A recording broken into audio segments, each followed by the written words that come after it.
Paul Scholes pinpoints problem in Arsenal's starting 11. As the 2025-26 Premier League season rolls on, Arsenal finds itself in a complex and intriguing phase of the competition. Expectations were high after a stellar start, characterized by thrilling wins and tactical brilliance under manager Mikel Arteta. However, recent performances have sparked debates on whether certain players are fulfilling their roles effectively. Among the voices weighing in on these developments is Paul Scholes, the legendary Manchester United midfielder. He has identified Martin Ødegaard, Arsenal's Norwegian star, as a problem in the team's setup, suggesting that changes may be necessary for the club to regain its momentum. This article dives deep into the implications of Scholes' remarks, the ongoing challenges for the Gunners, and the tactical adjustments that could help rejuvenate the squad. Arsenal's form coming into the season. The early season surge. Arsenal kicked off the season with vigor and confidence. Important victories against strong opposition set the tone for what seemed like a title charge. The Gunners displayed a potent mix of attacking flair and defensive stability, leading to their position as favorites in both domestic and European competitions. Champions League success. Progressing to the Champions League round of 16 brought renewed optimism to the North London club. They not only showcased their talent on a European stage, but also reignited the fan base's passion for European nights. With players like Bukayo Saka and Gabriel Martinelli shining bright, expectations soared. Domestic competitions. In the domestic cups, Arsenal's ambitions remained equally high. They have historically been strong contenders in both the FA Cup and the EFL Cup, fostering a belief within the squad that they can challenge for multiple trophies this season. The recent downturn, a bitter pill to swallow. Despite a promising start, Arsenal recently faced challenges that raised eyebrows. A disappointing 0-0 draw against Nottingham Forest was followed by a never-to-be-forgotten 3-2 loss at home to Manchester United, a match that saw the Gunners squander opportunities and visibly underperform. Mixed reactions from fans and pundits. The draw and loss triggered a wave of frustration among supporters.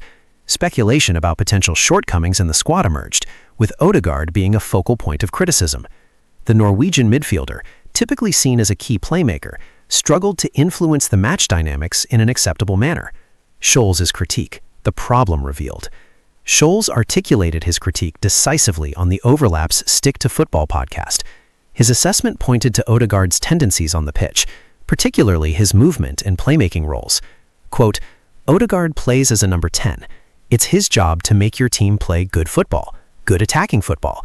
I don't think he does it enough. He drops into midfield too much," Scholes stated.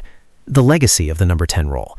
Scholes' remarks resonate with the traditional expectations of a number 10. The role demands creativity, vision, and an ability to remain higher up the pitch to increase the potency of the team's attacks. The implication is clear. Ødegaard's retreat into deeper areas stifles Arsenal's attacking capabilities. Examining Martin Ødegaard's game. Technical skill versus tactical awareness. Ødegaard is undoubtedly a technically gifted player. His dribbling, vision, and ability to find space are assets to any team. However, Scholes argues that these skills are rendered less effective when misapplied. As he pointed out, engaging in a deeper role can dampen his impact and restrict the flow of attacking play. Statistical performance analysis. Looking at Ødegaard's performance metrics can provide insight into this ongoing discussion. While his passing accuracy may remain high, critical metrics such as key passes, assists, and shots on target have been inconsistent, particularly in recent matches. This inconsistency raises questions about his overall value to the team's offensive strategy.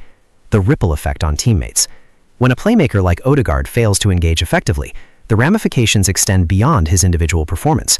Scholes' comments also included an analysis of how Ødegaard's dropping into midfield impact strikers like Viktor Gyokores, who thrives on creating partnerships in space and attacking zones. Creating space, a central forward's perspective. Strikers generally need support from midfielders to exploit defensive weaknesses effectively. When Ødegaard occupies deeper positions, Gyokores finds himself isolated, lacking the support necessary to flourish. This dynamic can lead to frustration for both striker and fans alike, as the team's attacking potential remains unrealized. Tactical implications for Mikel Arteta. Mikel Arteta has cultivated a style of play built on ball retention, quick transitions, and positional fluidity. The tactical setup revolves around creating numerical advantages in key areas, especially in the attacking third, the heart of the attack. Typically, a playmaker like Odegaard should be central to achieving this vision. However, if he continues to drift into deeper areas, it forces Arteta to adapt his tactics. The options could include significant reconfigurations to both personnel and gameplay, tactical alternatives, higher positioning for Odegaard. Arteta could emphasize the importance of staying closer to the opposition's goal, encouraging Odegaard to occupy advanced zones, adjusting the formation. Considering a more fluid formation may allow for greater playmaking support. A 4-2-3-1 could maintain width, while giving Odegaard the freedom to roam in central and attacking zones. Rotating players. Implementing squad rotation may help maintain form and energy, particularly when fixtures come thick and fast. Drawing comparisons. Scholes' reference to other successful teams reinforces the argument. Clubs like Liverpool and Manchester City thrive on having their number 10s influencing play higher up the pitch. The more adaptable and creative the number 10 is, the more fluid the team becomes. The path forward. Options for change. Optimizing player roles. To move forward, Arsenal must consider how best to optimize Odegaard's role. Several strategies can be deployed to achieve this goal. Clear communication. Arteta needs to ensure Odegaard understands the necessity of maintaining attacking positions. Mentorship and feedback. Involving experienced players and mentoring younger talent may help Odegaard develop a more well-rounded understanding of his role. Identify alternative playmakers. If difficulties persist, exploring loan opportunities for Odegaard to refine his skills elsewhere could be beneficial. Fan and media perspectives. Engaging with fans in the media is crucial as well. The team thrives on collective support, and addressing concerns head-on could foster a more positive atmosphere around the club. The Gunners must adapt. As Arsenal navigates the latter stages of a promising season, the question remains, how can they capitalize on their strengths and minimize their weaknesses? Paul Scholes' observations about Martin Ødegaard certainly shine a light on an area in need of reevaluation. The Gunners must adapt and find solutions to unlock their potential and maintain their position atop the Premier League. The upcoming fixtures will reveal whether Arteta has found the strategic pivot required. Optimizing player roles and engaging in thoughtful tactical discussions will be pivotal in ensuring Arsenal remains a contender as the title race and cup challenges intensify. In the fast-paced world of football, adaptability and clarity in roles can often be the key differentiators between triumph and disappointment. For Arsenal, understanding and leveraging each player's strengths, especially that of their star playmaker, will be fundamental as they strive for glory. The crucial question, is Arsenal's star player a problem for Mikel Arteta? As the 2025-26 Premier League season unfolds, Arsenal finds itself at the forefront of both domestic and European football. Under the strategic guidance of Mikel Arteta, the Gunners have garnered significant success, particularly with their impressive performances in the Champions League and their strong position in the Premier League. However, as Paul Scholes recently suggested, there may be underlying issues that the team must address to maintain their momentum. Specifically, one star player has been labeled a problem, prompting crucial questions about the team's trajectory as they aim for silverware. In this comprehensive exploration, we delve into the season's events, evaluate Arteta's tactics, and scrutinize the role of the identified player. We will assess how these elements intertwine to influence Arsenal's prospects, and ultimately whether a change is necessary. Arsenal's strong start. The 2025-26 season has been monumental for Arsenal. Starting with a confident run, the Gunners quickly established themselves as title contenders, with world-class players like Bukayo Saka, Martin Ødegaard, and Gabriel Jesus providing their best performances. Arteta's men have dazzled fans and critics alike. Early victories against high-profile teams not only boosted morale, but also solidified their reputation as title challengers. Champions League aspirations. Arsenal's return to the Champions League was marked by exciting fixtures and memorable moments. Progressing to the round of 16, the Gunners displayed a tactical sophistication that showcased Arteta's vision. Their blend of defensive solidity and attacking flair made them a formidable opponent for any team across Europe. Domestic competitions, the quest for glory. In addition to their European aspirations, Arsenal's pursuit of domestic cup glory remains strong. They are still active in both the FA Cup and the EFL Cup, with hopes of adding silverware to their trophy cabinet. This dual focus presents unique challenges, as the demands of multiple competitions can stretch squad depth and test player fitness. Recent challenges, a sudden bump in the road. Despite the early successes, the Gunners hit a rough patch.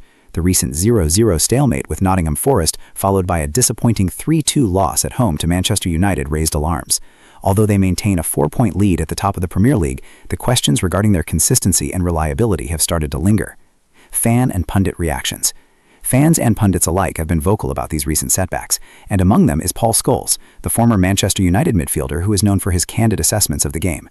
Scholes has pointed to a particular player within the Arsenal lineup as a potential problem, indicating that adjustments may be necessary for Arteta to get the best out of his squad. The identification of a problem. Who is the player in question? While Scholes has not explicitly named the player, speculation has been rife among fans and analysts.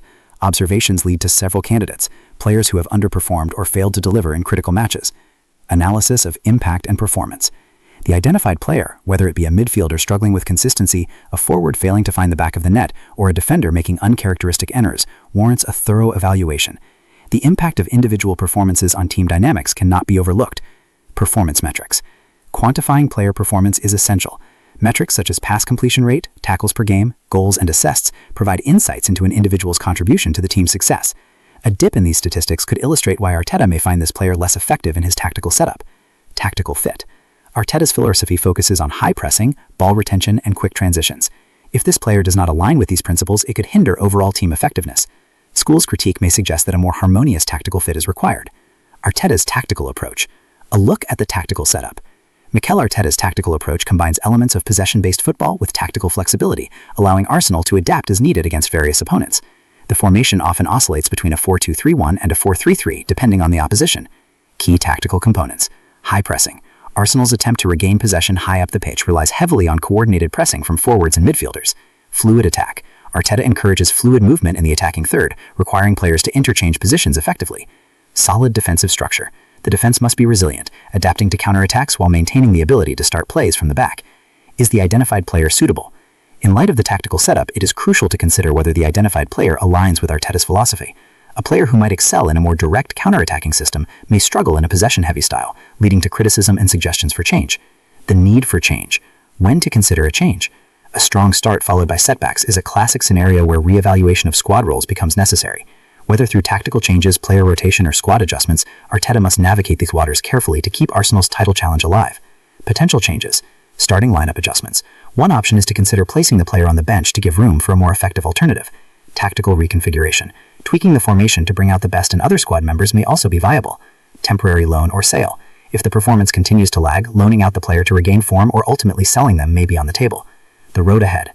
As Arsenal strides through the 2025-26 season, the whispers surrounding Paul Scholes' problem player highlight the complexities of team dynamics and performance in high-stakes environments.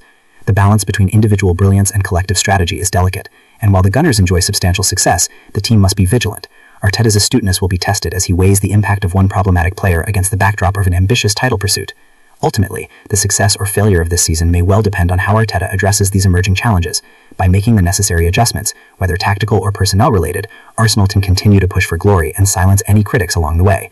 With champions in their sights, the Gunners must ensure they are cohesive, adaptable, and resilient, proving that they can weather the storm and emerge as victors when it matters most.